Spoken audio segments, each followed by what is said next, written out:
Hi, welcome to Horse Brother channel. Today I'll be talking about the story Pet Sematary, where the dead become alive.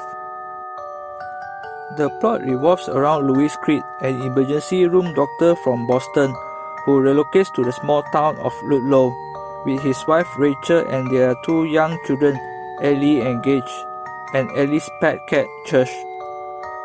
Rachel and Ellie come across a funeral procession of children carrying a dead dog to a cemetery called Pet Cemetery outside of their house. Louis is stricken in the hospital after failing to save the life of Victor Pascal, a student who was killed after being hit and dragged by a vehicle. Later, he has a vivid dream in which Victor leads him to the back of the cemetery and warns him not to venture beyond. When Louis awakens, his feet and sheets are caked in mud, implying that the events were more than just a nightmare. On Halloween, a truck runs over and kills Church. Louis is taken past the pet cemetery to an old burial ground by Jude Crandall, their neighbor who has a special spot for Ellie to bury Church. Louis is shocked when Church shows up at their door.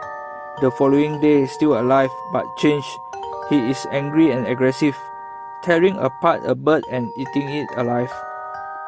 Louis learns from Jude that the cemetery is said to have a spirit known as the Wendigo living there, and that it is said to be able to bring the dead back to life. Having mistakenly believed that Church would respond in kind, he apologized. Louis tries to kill Church after he attacks Gage, but fails. He then makes the decision to release him into the wild.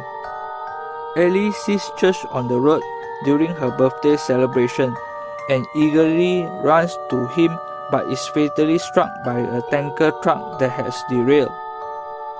The family is in distraught, so Rachel and Gage depart to spend a few days with Rachel's parents.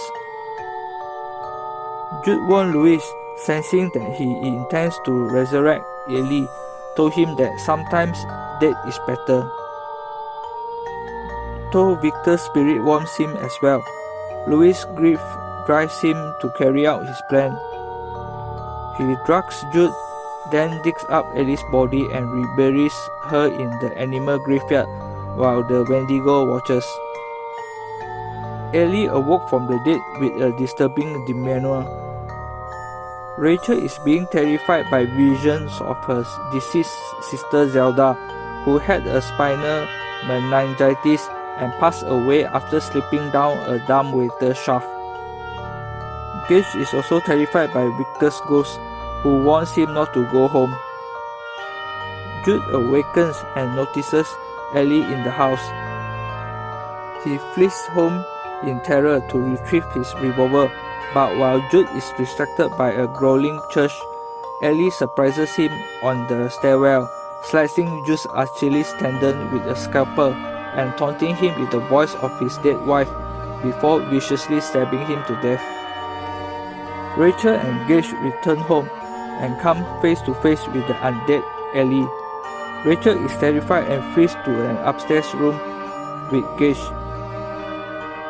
Ellie, enraged by her mother's rejection, attacks Rachel as Louis discovers Jude's blood-soaked body. Louis rushes home and saves Gage just as Ellie fatally stabs Rachel. He locks Gage in the car, and Rachel begs her husband not to bury her in the pet cemetery. Ellie knocks Louis out and drags her mother's body to the cemetery. Ellie attempts to murder Louis at the pet cemetery. Louis about to decapitate his daughter when he is impaled from behind by a makeshift grave marker, causing him to fall and reveal a reanimated Rachel. Louis is silently dragged away by Ellie and Rachel, and he is later buried. Before approaching the car, Rachel, Ellie, Church, and a resurrected Louis set fire to Jude's house. Louis looked into the car at Gage before the car door unlocks with the beeping sound. That's the ending of the story. Thanks for watching.